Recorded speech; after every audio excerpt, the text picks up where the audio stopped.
Record उत्पादन के बावजूद भी हमारे कृषि क्षेत्र में समस्याएं हैं। कोई ये तो मना नहीं कर सकता है समस्याएं नहीं है, लेकिन समस्याओं का समाधान हम सबको मिलकर के करना होगा। और मैं मानता हूं कि अब समय ज्यादा इंतजार नहीं करेगा। हमारे राम गोपाल जी ने बहुत ही अच्छी बात कही कि उन्होंने कहा कि कोरोना लॉकडाउन में भी हमारे किसानों ने रिकॉर्ड उत्पादन किया। सरकार ने भी बीज, खाद, सारी चीजें कोरोना काल में भी पहुंचाने में कोई कमी नहीं होने दी, कोई संकट नहीं आने दिया, और उसका सामूहिक परिणाम मिला कि देश के पास यह भंडार भरा रहा। उपज की रिकॉर्ड खरीदी भी इस कोरोना काल में ही हुई। तो मैं समझता हूं कि हमने नए नए उपाय खोज करके आगे बढ़ना होगा। और जैसा मैंने कहा,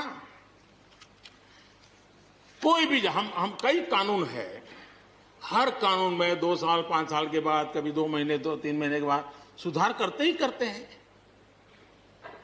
हम कोई स्टैटिक अवस्था में जीने वाले लोग थोड़े हैं जी। जब अच्छे सुझाव आते हैं तो अच्छे सुधार भी आते हैं, और सरकार भी अच्छे सुझावों को, और सिर्फ हमारी नहीं, हर सरकार ने अच्छे सुझावों को स्वीकार किया। यही तो लोकतंत्र की परंपरा है। और इसलिए अच्छा करने के लिए अच्छे सुझावों के साथ, अच्छे सुधारों की तैयारी के साथ हम सबको आगे बढ़ना चाहिए। मैं आप सबको निमंत्रण देता हूं, आइए हम देश को आगे ले जाने के लिए, कृषि क्षेत्र की समस्याओं का समाधान करने के लिए आंदोलनकारियों को समझाते हुए हमने देश को आगे ले जाना होगा। हो सकता है कि शायद आज नहीं तो कल जो भी यहां होगा, किसी न किसी को यह काम करना ही पड़ेगा। आज मैंने किया है, गालियां मेरे खाते में जाने दो, लेकिन इस अच्छा करने में आप जुड़ जाओ। बुरा हो मेरे खाते में, अच्छा हो आपके खाते में, आओ मिलकर के चले।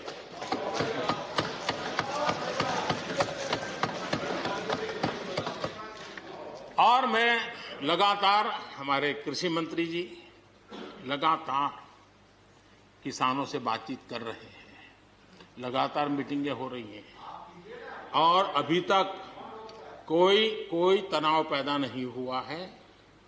एक दूसरे की बात को समझने का, समझाने का प्रयास चल रहा है।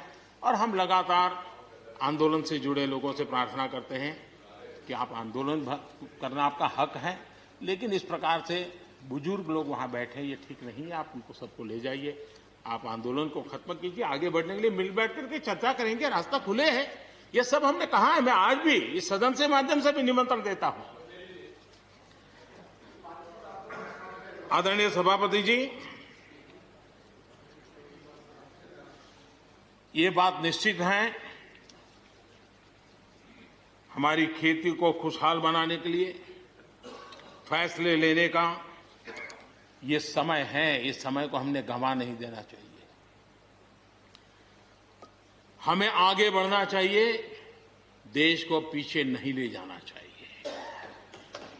पक्ष हो, विपक्ष हो, आंदोलनरत साथी हो, इन सुधारों को हमने मौका देना चाहिए, और एक बार देखना चाहिए कि इस परिवर्तन से हमें लाभ होता है कि नहीं होता है।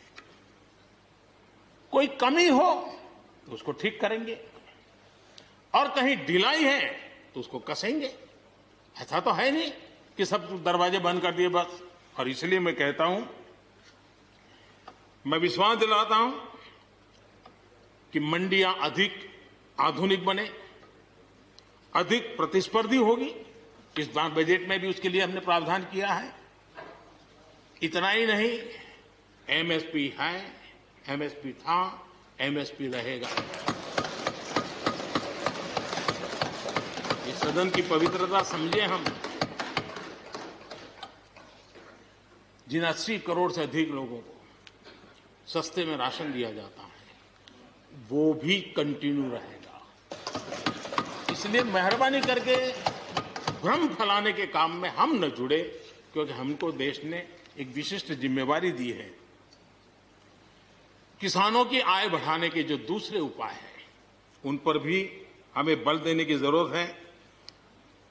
आबादी बढ़ रही है, परिवार के अंदर सदस्यों की संख्या बढ़ रही है, जमीन के टुकड़े छोटे होते जा रहे हैं। ऐसी स्थिति में हमें कुछ न कुछ ऐसा करना ही होगा ताकि किसानी पर बोझ कम हो, और हमारे किसान के परिवार के लोग भी रोजी रोटी कमाने के लिए, उनके लिए हम और अवसर उपलब्ध करा सकें।